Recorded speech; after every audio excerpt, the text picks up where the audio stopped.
another episode of Tuesday Tea with me, your host, Sweet D. And today I have another incredible guest. Brian Frederick is here. Hi, Brian.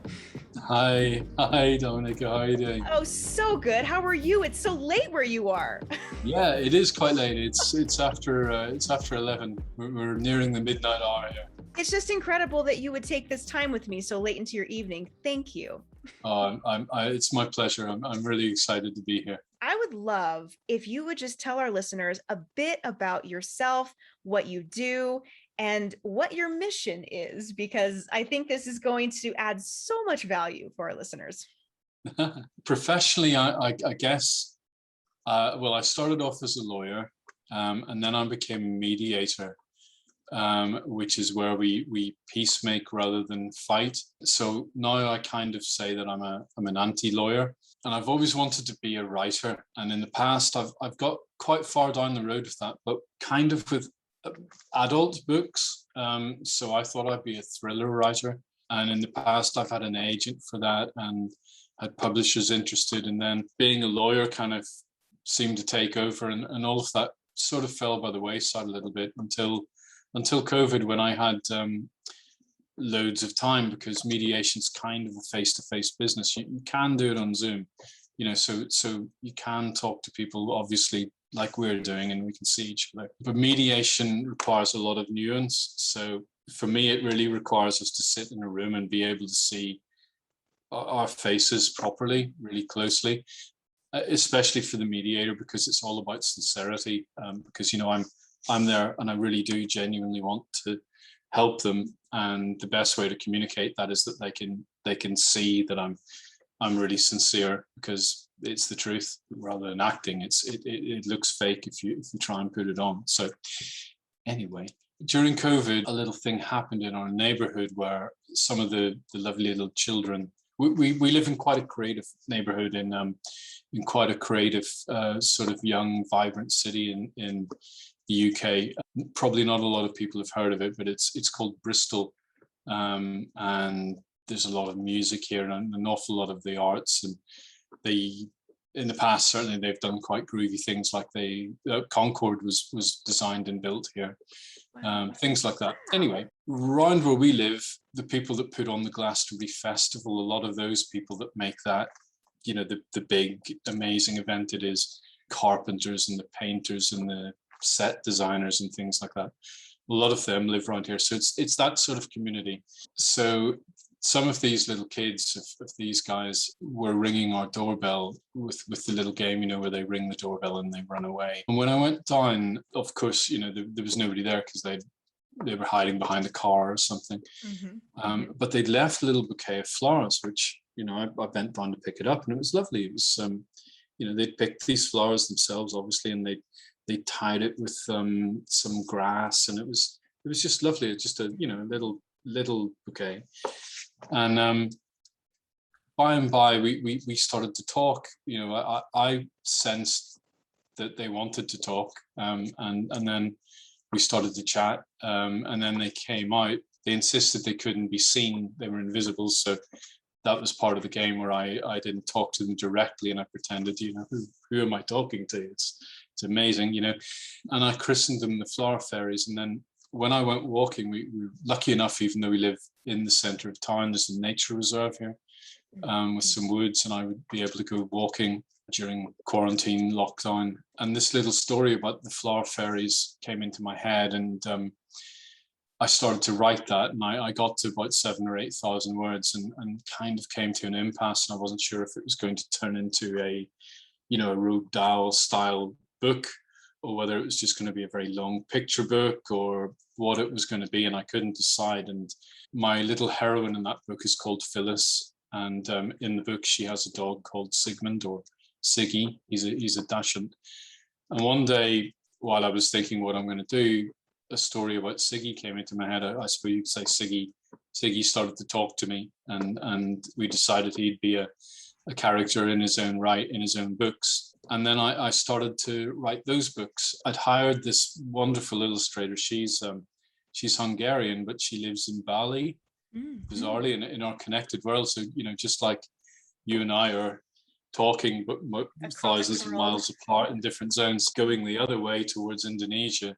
That's where my illustrator lives. So Vivian's wonderful. You'll see if you look at the book, she's really great. Oh, it's incredible.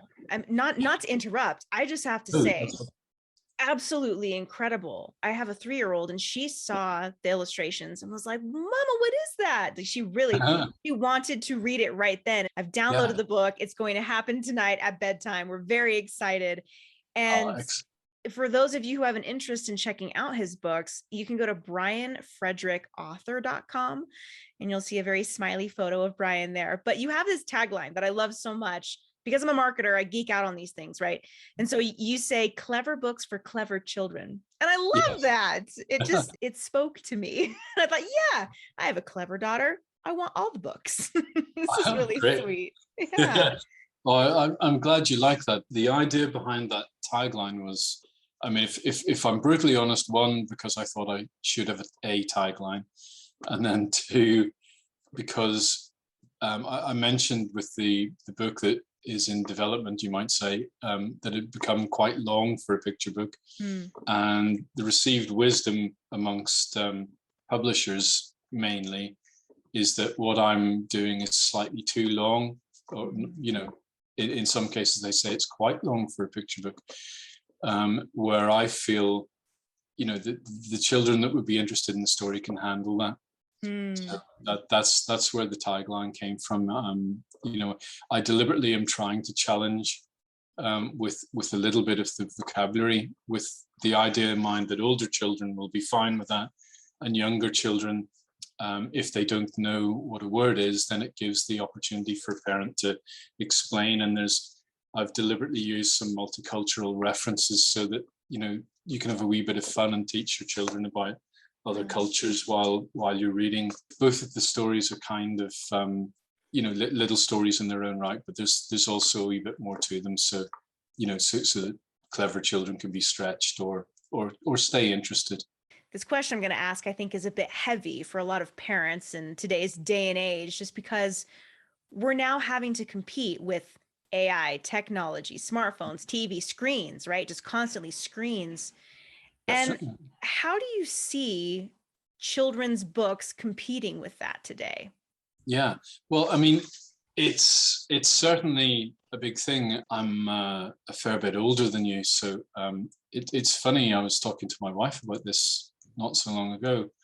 When we grew up, even when we went to university, I had an American girlfriend at university, and she was the only person that I knew that had a computer. Her dad was a lawyer in the World Bank, so he was quite wealthy, and she had this, I guess it's a laptop. And she was the only person. Everybody else was writing out assignments and essays, and, you know, with a pen and paper. God love the markers. You know, looking back, what a tedious job trying to read this stuff and decipher the handwriting. Truly. Yeah.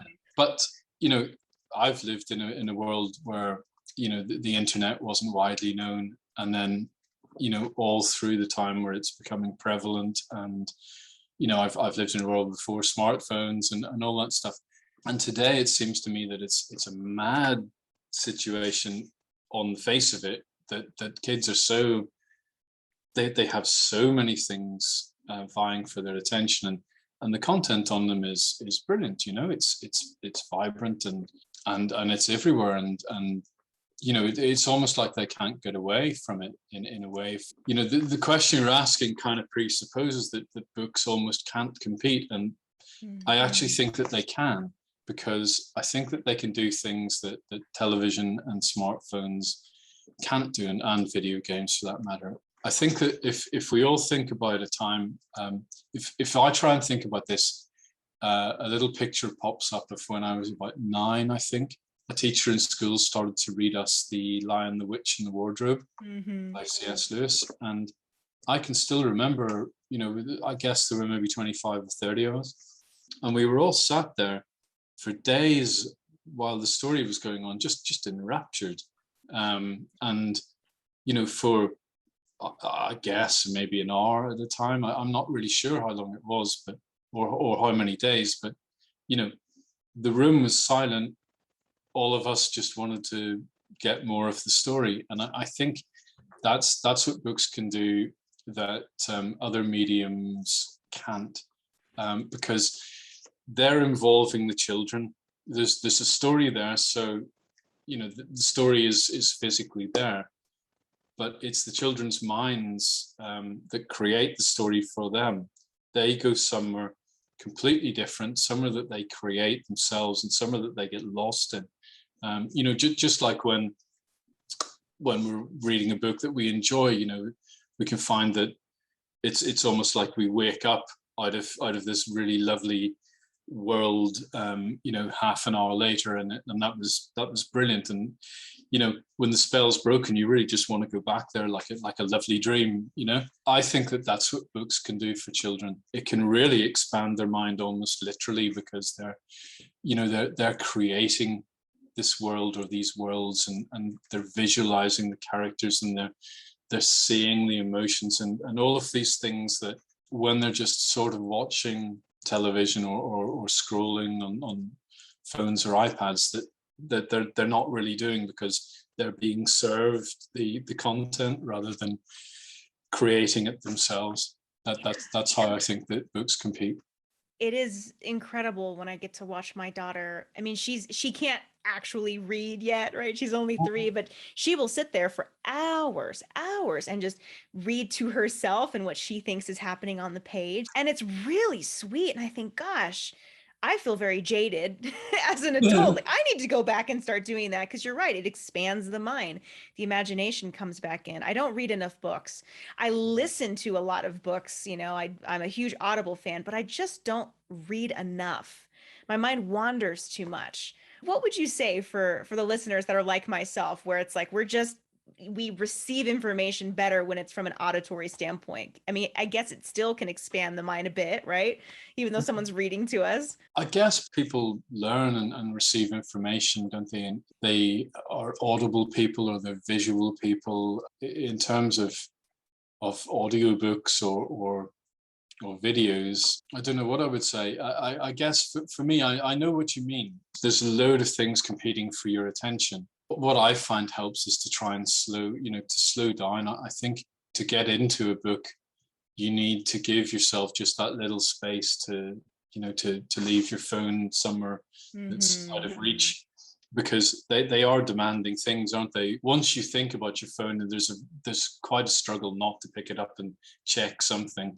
That's what I do. I sort of I sit somewhere a wee bit quiet, and I don't have my phone near me, and then I find that you can sort of get submerged into the story more easily. I find the same difficulty actually if I sit there and I've got my phone and I'm thinking about what's happening or an email that I might need to write or whatever. I bet if we analyze the brain, it's a whole different part of the brain that's overriding the one that wants to read and become involved in that more relaxed sort of imaginary world. I guess it's about trying to create a little bit of space. That's what I think maybe would help. Very good advice. The phone is a big one. Just leave it in the other room. The Yeah, world will not end. Just put the phone away. It's definitely. going to be okay. It's so true, isn't it? But we are all kind of slaves to our technology now, aren't we? It's not easy. It's not easy. I was just telling a client of mine this today that I'm the last generation of what it was like. Like, I remember what it was like to not have a phone, to not even have the internet. Yeah. And life will never be the same. I mean, all we had was books before, right? And now it's like, oh my gosh, all these distractions. It's crazy. I often think if I cast my mind back to the world before phones, one of the things that always amazes me is how you'd be able to get somewhere without the sat nav or Google Maps. Mhm. You'd have directions for somewhere you'd never been before, and you'd get there just fine. And now it's like it's like some sort of magic must have happened. How would that work? Because my God, I can hardly read road signs now if the phone's not telling me I'm going Oh, the right way. I'm with you. Ask me to fold a map. Forget it. It's not Yeah. gonna happen. Oh, well, something that I just absolutely love about you is that you are on a mission to increase happiness. For those of you listening who took the time to listen to my first episode of this podcast, I basically was very honest and shared that I went through this period where I needed to overcome burnout and I needed to find my joy again. And I didn't know what made me happy because I really lost myself in my work. And what I find so interesting about you, Brian, is it seems almost counterintuitive where, I mean, it's like the philosophy behind mindfulness and being empathetic and kind. Like, how is that even compatible with working in litigation? Right. But somehow you Yeah. have found this joy and purpose. How did that really come about? You talk about, COVID and how the sweet flower fairies came about. But was there some other spark where you knew, like, this is going to bring joy and I want to do this? Yeah, well, that was kind of my transition out of litigation into mediation. In fact, Mm, it became apparent to me that there's some people in the world of law, I guess, in the world in general, that enjoy fighting, and that's what you have to do to be a litigator. But I wasn't one of them, so I drifted almost on the other side of the fence. So instead of fighting, I discovered peacemaking, and then I discovered that was just much more me. And it's, the solution to these litigation disputes, they can be very fraught, and people are really locked away in a trench, and there's anger and all sorts of things. Your job as a mediator is to kind of create empathy and curiosity in each of the people involved, so that they can start to imagine a mindset in the other room, and we can reality test solutions by asking them to imagine how whatever they've suggested, which might be quite out there, will go down in the other room if I put it to them just like they've said it. And once they start to have a wee bit more empathy, they can move, because most people come into that day of mediation hating the other side. Very, very often they do, and they've built up this picture, but it's a picture without any empathy. And once empathy enters the picture, most people aren't absolutely terrible ogres. Most people are, like everybody else. They want to be loved, they want to be happy, and if people in litigation can start to see that the other side want to put this to an end, and there's a solution there, that can drive the solution. The solution itself will make them much, much happier. And that's that sort of general thought is where I decided that was my mission, to create more happiness. So from a lawyer perspective, lawyers, especially in litigation, wouldn't ever, I would really challenge any of them to say that they create more happiness, because it's almost the opposite of that. They create rancor and turmoil, and and for some of their clients, poverty. But Shouldn't laugh. That's horrible. yeah.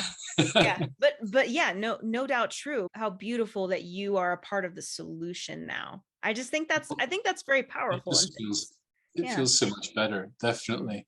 And yeah, so I guess when I started to write my little books, I wanted to have that kind of, to just to make the world a happier place, to make the kids reading the books happier, maybe more mindful of a few things. There's a series of books coming, so there'll be different themes. But the first book, the first Siggy, the sausage dog book, is about keeping promises, and how that's a reward in itself. Although he gets a reward because people are grateful that he kept promises and didn't give in to temptation.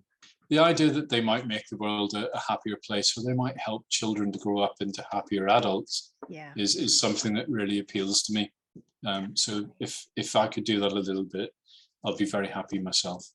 Absolutely. Cultivating happy minds for future generations. I mean, that's Yeah.